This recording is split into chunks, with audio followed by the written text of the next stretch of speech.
Hello and welcome back to the Stronghold. I'm the Magi, and the Stronghold is so much more than just a YouTube channel. But make no mistake about it, unlike Gandalf, I am in fact a conjurer of cheap tricks.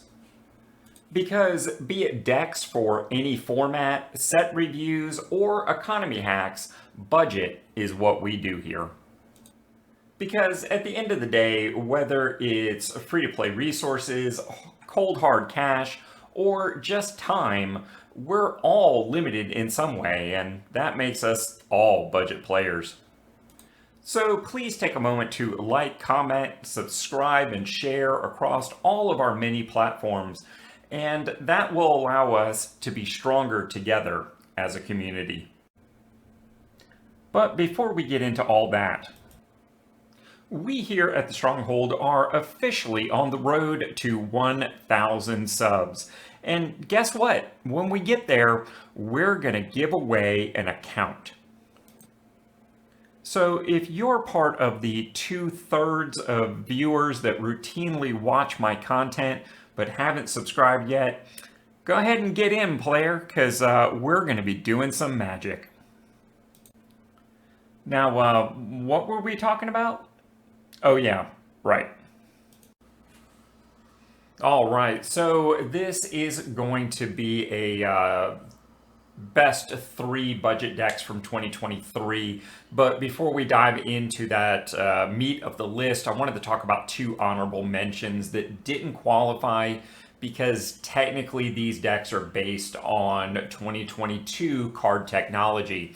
The first being Enchantress. This is a phenomenal deck that you can build basically built on one uncommon. The best versions of the deck, of course, do run a few rares and mythics. I think you're probably looking at like 6 or 8 mana base. You might end up spending a few more. So it's not the most budget friendly deck, but it is very effective, and this deck is going to be relevant in the Eternal formats at some base level, at least for quite some time. At the other end of the spectrum is my signature mono red artifacts deck, which is about as budget friendly as you can possibly get. On Arena, about half the deck actually comes from your new player experience. It's monocolor, so you don't have to spend any wild cards on lands, it just runs mountains. Both of these decks are actually based from Kamigawa Uncommons. So if you did want to draft that format or open packs, which I'm not saying is a good idea at this stage, but if you did, it all comes from the same set. So you have the potential of building 2 really good decks from a single pack type. Focusing back on mono red artifacts for a second, there's a lot of interest recently about playing in paper, playing standard, going to your local Friday Night Magic. And if you're looking for a deck that has a decent shot, this mono red artifacts deck can be built in paper for the TCG player estimate is about $20. And that's if you didn't own a single copy of any of these cards. Which is unlikely if you have been around in standard here for the last couple years, because it's all commons and uncommons. You could probably pick this deck up from your community free box at your local friendly local game store.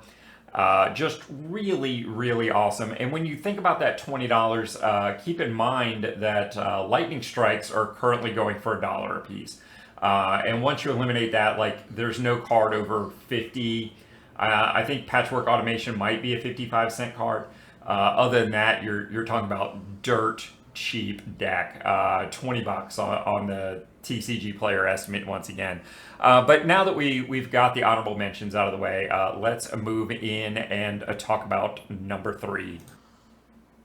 At several points over the course of this year, we have talked about soldiers as a deck concept and how it comes in basically 2 varieties, the mono white version or the mono blue. And for the most part throughout the year, I've been focused on the Azorius I said mono blue, but that's a lie.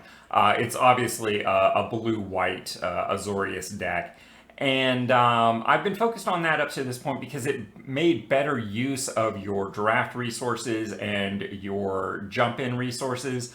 And really, that's less of a factor as the year comes to a close, and they're probably not going to give as many opportunities to draft the relevant sets. And these are not necessarily the jump in decks you're going to want to be targeting moving forward. We've also had an interesting shift in the meta here.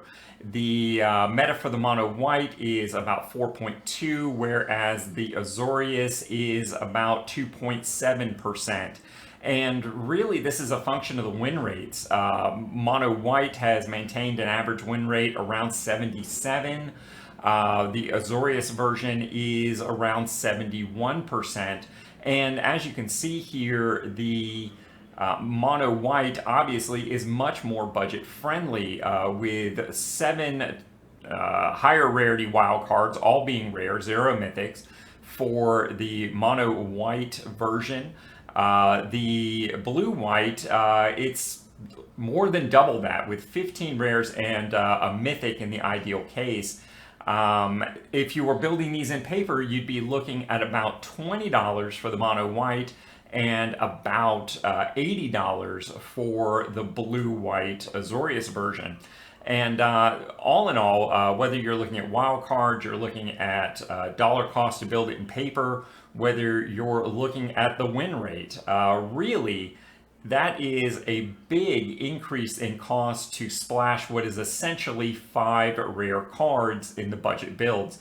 And I don't really think it's worth it. So really, for the first time today, we are going to talk about mono white soldiers as a budget deck. And really, this deck can be super budget. We just talked about some of your meta average builds that you see out there. But when you go for the budget build, really the only rare you need to have in the deck is Valiant Veteran. And if you got lucky with one of your packs, you obviously could do this for as little as 3 rare wild cards to fill out your Valiant variant, or excuse me, your Valiant Veteran playset.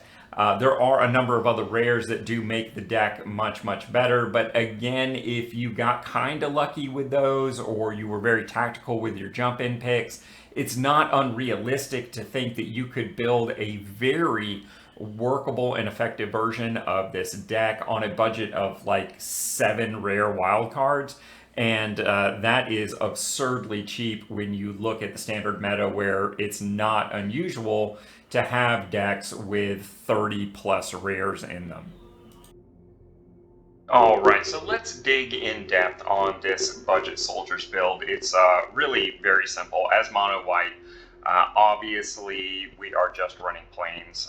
You could upgrade to some white-based utility lands if you wanted to, but the deck really doesn't need it. It's not worth a wild card. If you have them, great. If you don't, there's no disadvantage to upgrading some of the lands. But a total of 21 looks to be the correct number on this. Jumping over to the other end of the spectrum, let's talk about the removal package. And when you're doing mono white, Lay Down Arms is really just your go-to removal piece. It scales throughout the game. It's really quite nice. Ossification gives you a nice early play if you were to need it. And as an enchantment, there's not a lot they can do about it if they aren't able to counter it right off the bat. And of course, anything early that the counterspell deck is doing, we're not really worried about having to cast Ossification anyway. As a budget piece in here, we've got Valorous Stance at 2 mana. It can destroy a creature with toughness 4 or greater, or make one of our creatures indestructible, either to dodge removal ourselves, or maybe just to survive a combat exchange. From here, we have some budget pieces here, and I apologize, there's a couple here out of order. The budget pieces from the New Player Experience 2023 that fit this are Cathar Commando and Parish Blade Trainee. These are easy cuts. We're going to talk about the rares a little bit later. So if you end up with more of the more powerful rare cards, these are the ones that you most likely are going to want to cut. From here, we have a pseudo card advantage package. Uadian Frontliner is an unearthed creature, so you get to do its thing twice. Recruitment Officer allows you to, well, essentially draw extra cards by looking at your top 4 and revealing a creature card with mana 3 or less from among them and put it in your hand. And really all of our creature cards in this deck are 3 or less. Yeah, I had to take a second to confirm that, but that is in fact the case. We're running 4 of the Recruitment Officers, also a 4 of Resolute Reinforcements. It's a 1/1 bodied with flash, and it brings along another 1/1, you guessed it, soldier creature token, just for S&Gs. From here, we've got a couple of newer cards that at the time we're recording this, I'm still kind of testing, but they look to have a lot of promise. Duelist of the Deep Faith and Jawbone Duelist both bring in an element of toxic to maybe give an alternate win condition, or at the very least something else for our opponent to be concerned about. Jawbone Duelist Double Strike is also a great place to put counters if an early Parish Blade trainee were to die with counters on it. We'll talk about some other ways to generate counters here in a moment. The First Strike and Double Strike just adds another layer of utility. We're running 3 on the Deep Faith and 4 on the Jawbone. And finally, we've got the rares. And the only rare that I really consider pretty essential for the Soldiers deck is the 4 of copies of Valiant Veteran. I think this is a good investment. As a 2-drop 2/2, it's perfectly good on rate. It lords every other creature in the deck. And it even helps pump the team from the graveyard after it has been dealt with once. Other rares that are pretty budget friendly and or very good that I would consider running in this. Guardian of New Benalia with its Enlist allows it to protect other creatures, as well as making it very hard to kill because of the indestructibility ability. Brutal Cathar, a 2/2 for 3, doesn't look like great stats, but he brings along with him a removal piece, and that actually brings your total removal to 9 in this deck, which is pretty nice. Siege Veteran, another 3 mana 2/2. It moves counters onto other creatures at the beginning of each and every combat, so if your opponent doesn't deal with this, it's going to grow out of control. Or your board position, I should say, is going to grow out of control pretty quickly. And whenever another non-token soldier you control dies, create a 1/1 colorless soldier artifact token. Really just more friends for the party.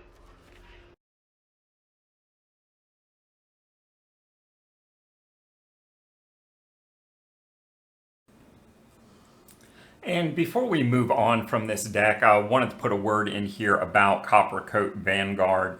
Obviously, there's 2 tribal synergies going on in mono white, kind of competing at the moment, and there is a lot of overlap.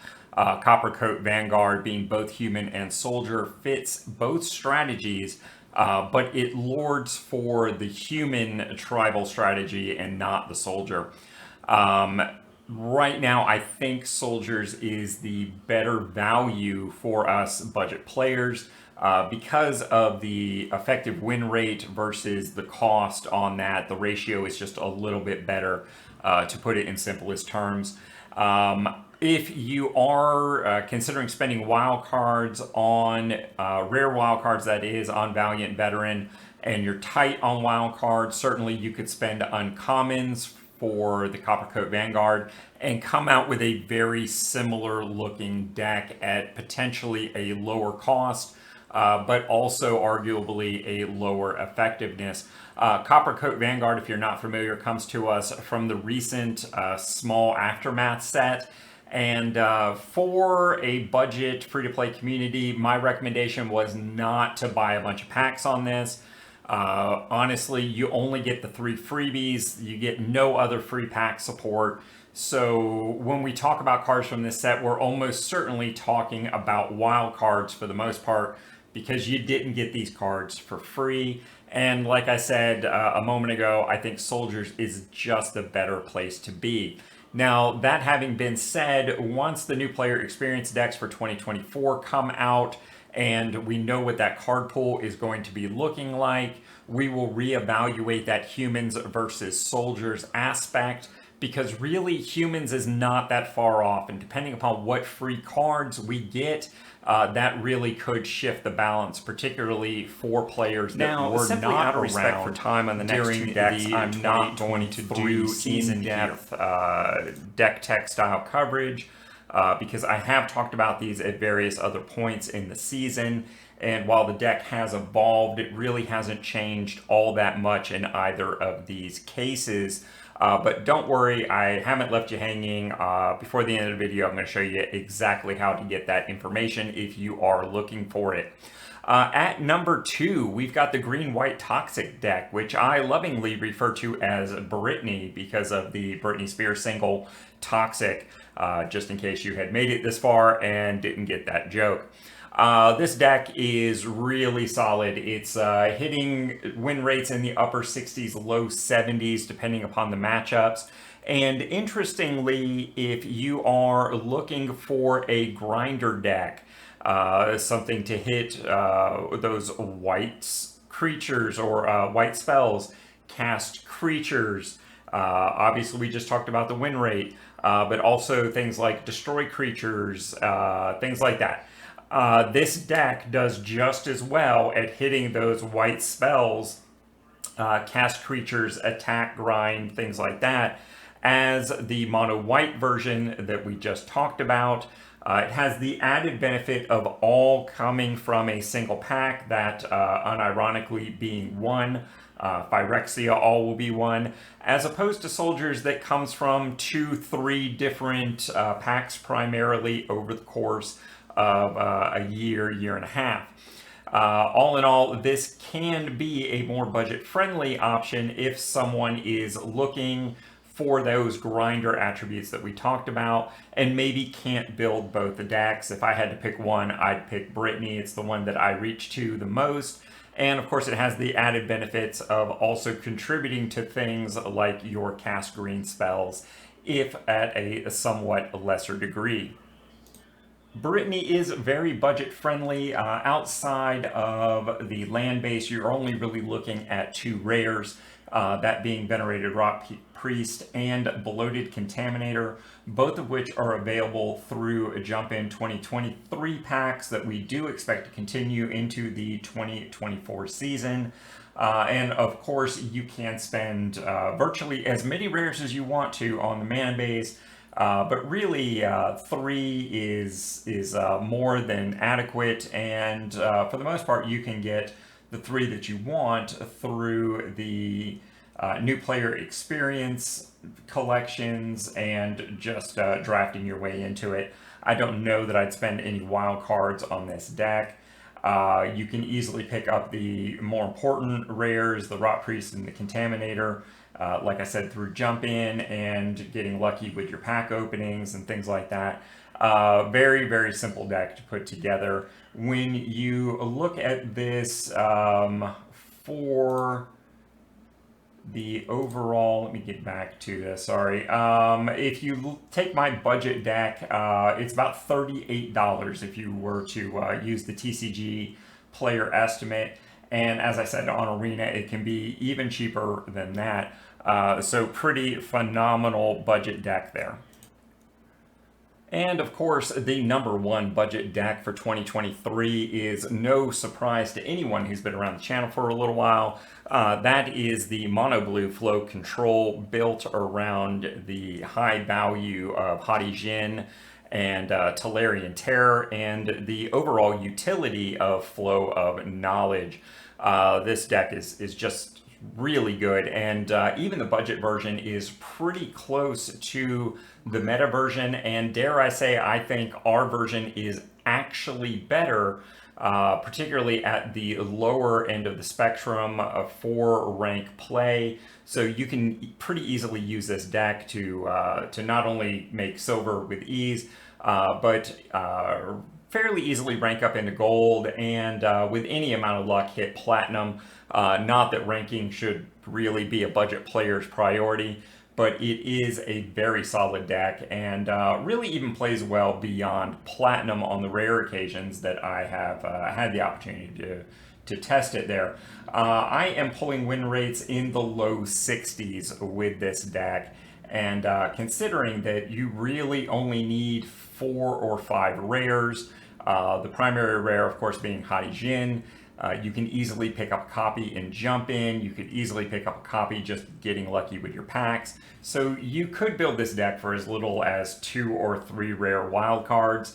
Everything else in the deck is commons and uncommons, and this deck doesn't suffer for that at all. In looking at the deck, if you wanted to build this in paper, let's see here. Sorry, did not have my link set up, but here we go. Here we go. We found it.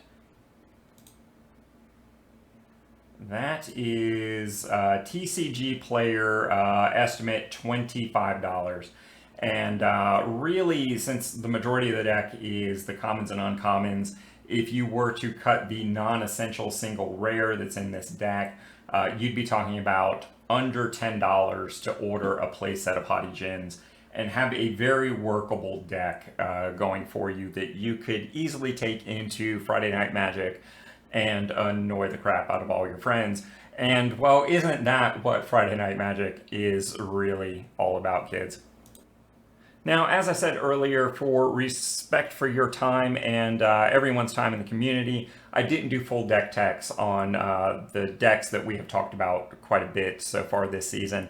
But for those of you who maybe aren't familiar, I promised I wouldn't leave you hanging. And Matt would like you to know there's links down in the doobly-doo for not only the Britany deck and the Flow Control deck, but all of the decks we talked about. All with full write-ups on them to help you understand how to build the deck or how to build it with your own collection and how to know where to make concessions and what might be worthwhile cards. So be sure to check that out, guys. And folks, before you go, make sure you've subscribed to the channel so you don't miss out on a thing. Because I know I can't change the magic economy all by myself, but I think we can.